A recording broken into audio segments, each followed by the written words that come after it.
नमस्कार दोस्तों, मैं अमित ढूर अपने YouTube चैनल इतिहास अनफिल्टर्ड पर आपका स्वागत करता हूं।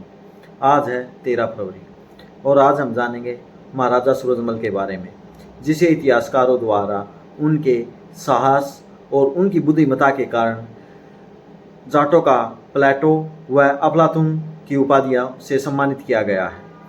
महाराज सूरजमल का जन्म 13 फरवरी 1707 ईस्वी को राजस्थान की भरतपुर रियासत में महाराज बदन सिंह के यहाँ हुआ था।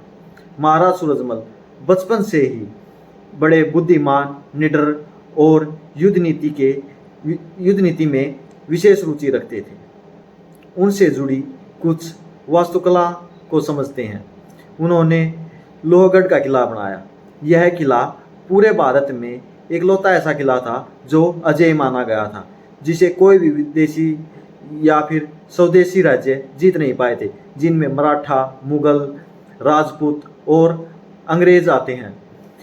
कोई भी इस किले की दीवारों को भेद नहीं पाया था, क्योंकि इस किले की दीवारें मिट्टी से बनी हुई थी, जिसमें तोप के गोले आसानी से धंस जाते थे, तो जिसके कारण इस किले का नाम लोहगढ़ का किला पड़ा।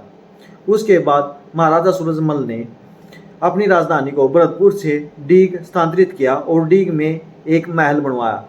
उसे जल महल कहा गया। यह जल महल इतना सौम्य था कि इसके जो पानी है उसमें रंगीन लाइटें जलती थी।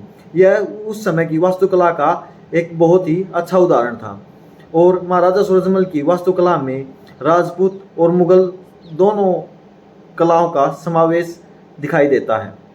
अगर हम बात करें उनके द्वारा किए गए युद्धों की, तो महाराज सूरजमल ने अपने जीवन काल में लगभग 80 युद्ध लड़े, जिनमें से वो एक भी युद्ध नहीं हारे। तो उनके कुछ प्रमुख युद्ध इस प्रकार हैं। चंदोस का युद्ध। यह युद्ध महाराजा सूरजमल के शुरू के युद्धों में से एक था, जिसमें उसने मुगल सेना के सेनापति असद खान को पराजित किया था। और यह युद्ध उनका उत्तर भारत में शक्ति स्थापित करने का और यह जाट साम्राज्य का विस्तार करने की एक घोषणा थी। उसके बाद उनका दूसरा युद्ध था भगरू का युद्ध। यह युद्ध जयपुर की गद्दी के लिए ईश्वर सिंह व माधव सिंह के बीच में था, जिसमें महाराजा सूरजमल ने ईश्वर सिंह का साथ दिया, जबकि मराठा व राजपूतों ने माधव सिंह का साथ दिया। इस युद्ध में मराठा व राजपूतों की संयुक्त सेना को पीछे हटना पड़ा और ईश्वर सिंह को जयपुर की गद्दी मिली। इसके बाद है गसेड़ा का युद्ध। गसेड़ा का युद्ध मेवात के शासक बहादुर सिंह बड़गुजर के खिलाफ लड़ा गया था। इस युद्ध के दो कारण थे। एक तो सूरजमल द्वारा उत्तर भारत में अपना शासन स्थापित करना और दूसरा बड़गुजर की आठधर्मिता। यहाँ पर सूरजमल ने बहादुर सिंह बड़गुजर को हराया और उन्हें मौत के घाट उतार दिया, जिसके बाद राजा सूरजमल ने गसेड़ा के किले पर कब्जा कर लिया।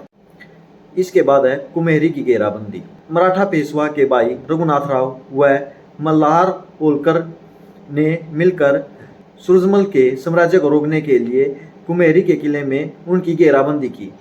लेकिन 4 महीने की घेराबंदी के बाद भी जब कोई नतीजा नहीं निकला, तो उन्होंने महाराजा सूरजमल के साथ संधि करनी पड़ी। इसके बाद है दिल्ली पर विजय। महाराज सूरजमल ने दिल्ली पर आक्रमण करके करीब पुरानी दिल्ली तक के भाग को अपने शासन में मिला लिया था। तो इस प्रकार हम देखते हैं कि सूरजमल का साम्राज्य भरतपुर, धौलपुर, आगरा, मेरठ, अलीगढ़ व हाथरस की सीमाओं को छूता था, जो उस समय उत्तर भारत का सबसे शक्तिशाली साम्राज्य था। अब अगर हम बात करें महाराजा सूरजमल की वीरगति के बारे में, तो 25 दिसंबर 1763 ईस्वी को जब महाराज सूरजमल अपनी एक छोटी टुकड़ी मात्र 30-40 सैनिकों के साथ इंडन नदी के किनारे अपनी सेनाओं का निरीक्षण कर रहे थे, तो उस समय निजामुद्दौला ने अचानक पीछे से हमला किया और उस दौरान घायल होने के कारण महाराजा सूरजमल की मृत्यु हो गई। इतिहासकारों ने इसे एक युद्ध नहीं माना, बल्कि एक विश्वासघात माना है, तो जिसके कारण माना जाता है कि महाराज सूरजमल कभी भी कोई भी युद्ध नहीं हारे थे। अगर बात करें उनके सामाजिक और प्रशासनिक सुधारों के बारे में, तो प्रशासन में सुधार के लिए उन्होंने अपने राज्य को एक धर्मनिरपेक्ष राज्य बनाया। वे अपने राज्य में सैनिकों की भर्ती केवल धर्म देखकर ही नहीं बल्कि उनकी योग्यता के आधार पर करते थे। वहीं अगर प्रशासनिक कार्यों में देखा जाए तो उन्होंने कर को बहुत ही सरल रखा था और कृषि को बढ़ावा दिया था ताकि किसानों पर कर का बोझ ना पड़े। अगर उनके दयालुता की बात देखी जाए तो 1761 ईस्वी के में हुए पानीपत के तृतीय युद्ध में उन्होंने मराठा सैनिकों के बच्चों व महिलाओं को करीब 50-60 हज़ार की जो उनकी संख्या थी उनको रसद पानी की सुविधा उपलब्ध करवाने व उन्हें अपने घर पर सुरक्षित पहुंचाने की जिम्मेवारी सेवा में उठाई थी।